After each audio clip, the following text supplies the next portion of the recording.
So, and then here you can see sort of speedometer cable comes out. I know it's kind of close to the exhaust, but again, I haven't had any issues. It's still got a good speedometer reading. So, I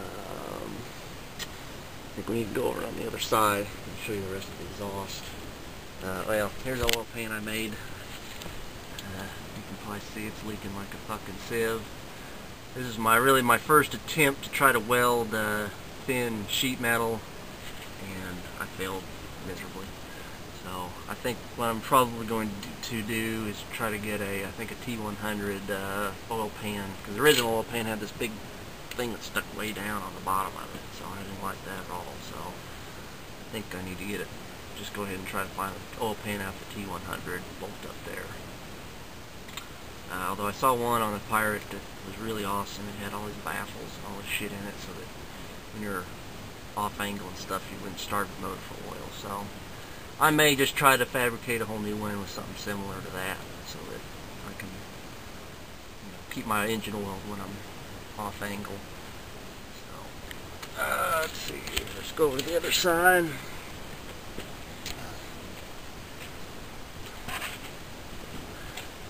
While I'm at it.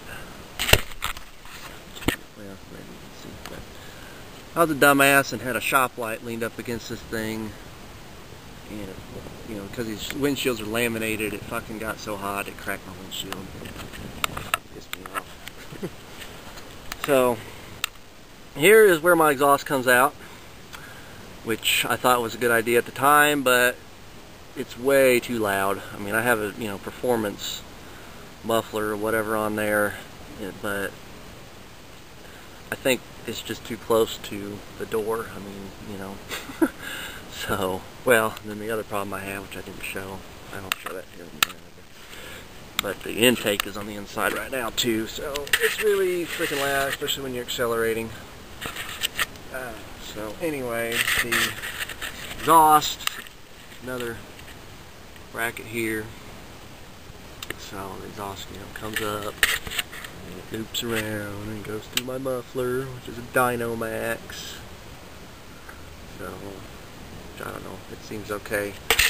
But as you can see, this is also fatigued and has failed. I was going to put a hanger here, but never got around to it.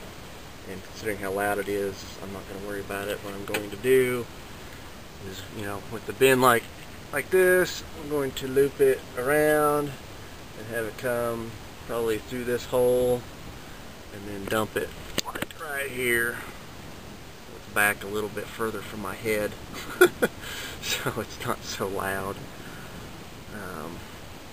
And then I'll, what I want to do is get a flex joint and put in somewhere in this section of pipe somewhere, so that it keeps the movement of the motor from moving everything. So hopefully it'll keep that from happening. So right now, when you're cruising down the road, it doesn't do anything, but at idle, this thing, since it's rubbing on the steel here, it rattles and makes a bunch of noise.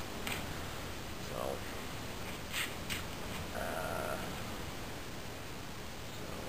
what am I going to show you? Oh yeah, well, I just wanted to show you, I got the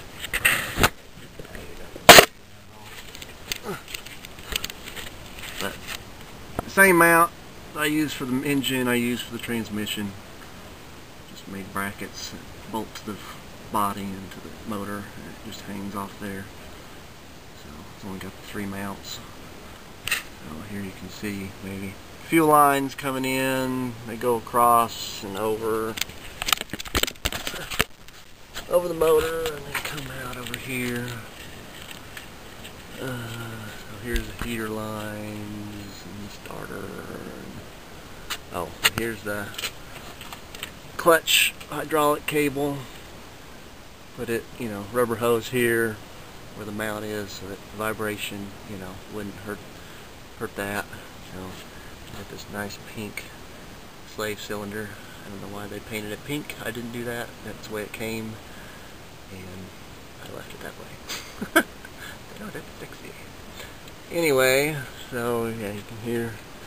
Here's where my transfer case. Cable comes down for shifting it. It's just simple, just back and forth.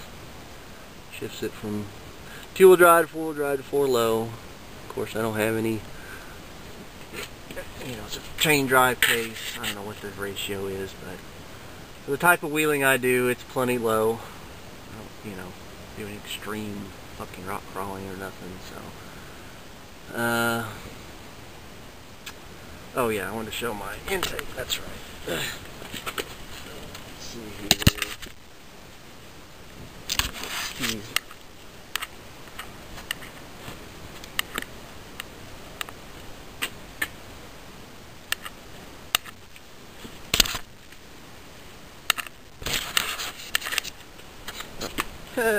Turn on this freaking ground. What a dumbass.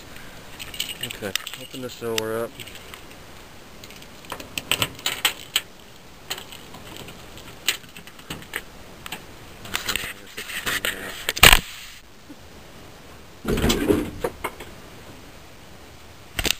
Okay, show you my door.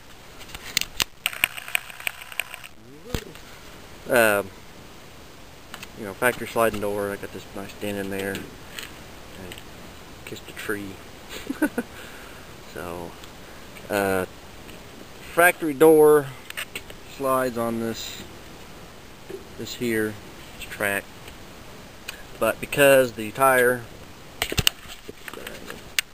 sticks out from the body so far, this door wouldn't open. So I had to rig this hinge assembly, which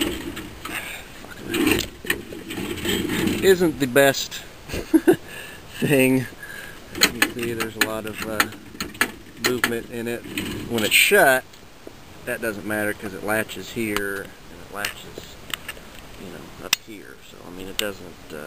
When it's shut, there's no play in it. But when it's open, it's goofy. It just slides back, and so as you can see, that's because it can swing out. Then it clears the tire without any problem. It allows me to open the door up